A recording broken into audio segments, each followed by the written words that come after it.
Assalamualaikum warahmatullahi wabarakatuh. Alhamdulillahirrabbilalamin.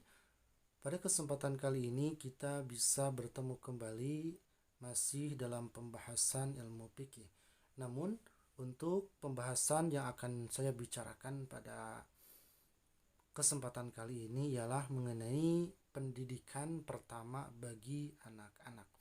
Tapi sebelumnya bagi teman-teman yang belum subscribe, silahkan subscribe terlebih dahulu agar channel ini bisa lebih berkembang. Terima kasih. Teman-teman sekalian, dalam siklus kehidupan manusia, masa kanak-kanak merupakan sebuah periode yang paling penting. Namun, sekaligus juga merupakan suatu periode yang sangat berbahaya dalam artian sangat memerlukan perhatian dalam kesungguhan dari pihak-pihak yang bertanggung jawab mengenai kehidupan anak-anak. Sebab seorang anak pada hakikatnya telah tercipta dengan kemampuan untuk menerima kebaikan maupun keburukan.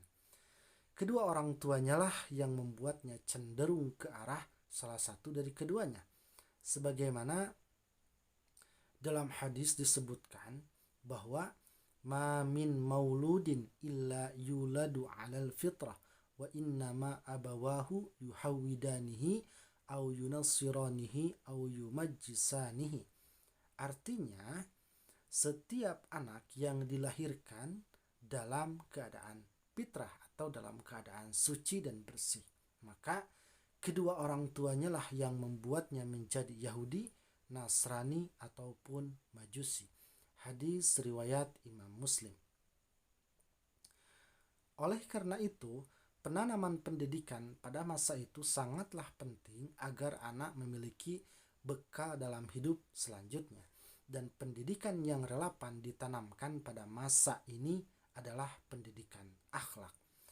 Pendidikan akhlak harus dilakukan sejak dini, sebelum kerangka watak dan kepribadian seorang anak yang masih suci itu diwarnai oleh pengaruh lingkungan yang belum tentu paralel dengan tuntunan agama. Al-Quran sendiri telah memberikan gambaran yang jelas mengenai pendidikan akhlak pada anak-anak yang tertuang di dalam surah Luqman. Pertama, akhlak kepada Allah Subhanahu wa Ta'ala. Allah berfirman di dalam surah Luqman ayat yang ke-13. A'udzu billahi minasy syaithanir rajim. Bismillahirrahmanirrahim. Wa idh qala Luqmanu libnihi wa huwa ya'idhuhu ya bunayya la tusyrik billah ya bunayya la tusyrik billahi innasyirka la dhulmun 'adzim. Artinya, dan ingatlah ketika Luqman mengatakan kepada anak-anaknya untuk memberikan pelajaran. Hai anakku, janganlah engkau menyekutukan Allah. Sesungguhnya mempersekutukan Allah adalah suatu kesalahan yang besar.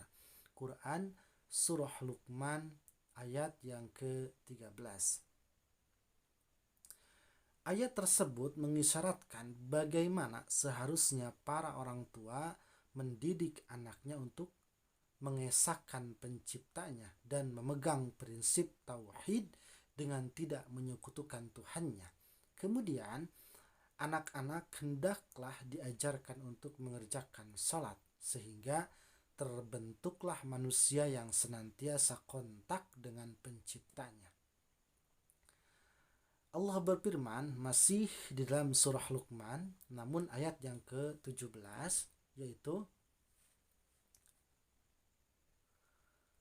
Ya bunayya aqimis salata wa'mur bil ma'ruf وانه عن المنكر.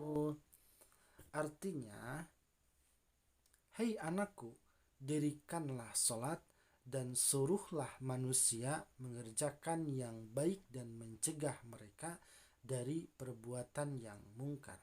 Quran Surah Luqman ayat yang ke-17. Pembahasan selanjutnya mengenai akhlak kepada kedua orang tua. Allah berfirman, yaitu وَوَصَّيْنَا الْإِنسَانَ بِوَالِدَيْهِ حَمَلَتْهُ أُمُّهُ وَهْنًا عَلَى وَهْنٍ وَفِصَالُهُ فِي عَامَيْنِ أَنِ اشْكُرْ لِي وَلِوَالِدَيْكَ إِلَيَّ الْمَصِيرُ. Artinya, dan kamu perintahkan kepada manusia berbuat baik terhadap kedua orang tuanya. Ibunya telah mengandungnya dalam keadaan lemah yang bertambah lemah dan menyapihnya dalam 2 tahun. Bersyukurlah kepadaku dan kepada kedua orang tuamu, hanya kepada akulah kamu kembali. Quran Surah Luqman ayat yang ke-14. Islam mendidik anak-anak untuk selalu berbuat baik terhadap orang tua sebagai rasa terima kasih atas perhatian, kasih sayang, dan semua yang telah mereka lakukan untuk anak-anaknya. Bahkan, perintah untuk bersyukur kepada kedua orang tua menempati posisi setelah perintah bersyukur kepada Allah Subhanahu wa Ta'ala. Pembahasan selanjutnya mengenai akhlak kepada orang lain. وَلَا تُصَعِّرْ خَدَّكَ لِلنَّاسِ وَلَا تَمْشِ فِي الْأَرْضِ مَرَحًا إِنَّ اللَّهَ لَا يُحِبُّ كُلَّ مُخْتَالٍ فَخُورٍ.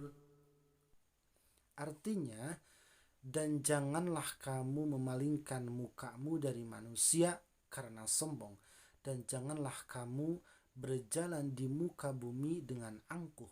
Sesungguhnya Allah tidak menyukai orang-orang yang sombong lagi membanggakan diri. Quran Surah Luqman ayat yang ke-18.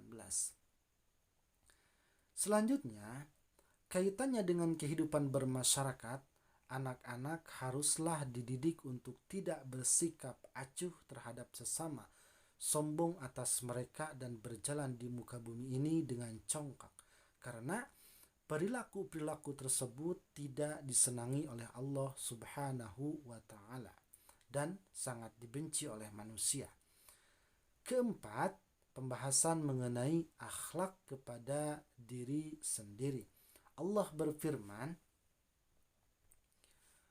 وَقَصِدْ فِي مَشْيِكَ وَاغْضُضْ مِنْ صَوْتِكَ إِنَّ أَنْكَرَ الْأَصْوَاتِ لَصَوْتُ الْحَمِيرِ.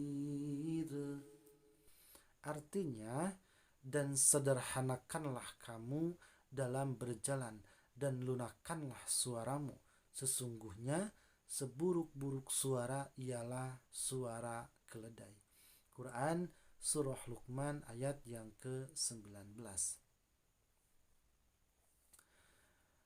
Para pendengar sekalian, berbarengan dengan larangan berjalan dengan congkak, Allah memerintahkan untuk sederhana dalam berjalan, dengan tidak menghempaskan tenaga dalam bergaya, tidak melengak-lengok, tidak memanjangkan leher karena angkuh, akan tetapi berjalanlah dengan sederhana, langkah sopan dan tegap. Memelankan suara adalah budi yang luhur, begitu pula percaya diri dan tenang karena berbicara jujur. Suara lantang dalam berbicara termasuk perangai yang buruk yang tidak disukai oleh Allah Subhanahu wa Ta'ala. Demikianlah Allah Subhanahu wa taala telah memberikan contoh konkret mendidik akhlak anak-anak.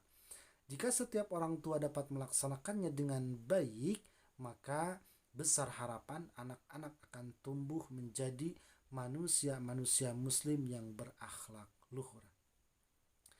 Kira-kira itulah pembahasannya. Mudah-mudahan bisa bermanfaat. Wassalamualaikum warahmatullahi wabarakatuh.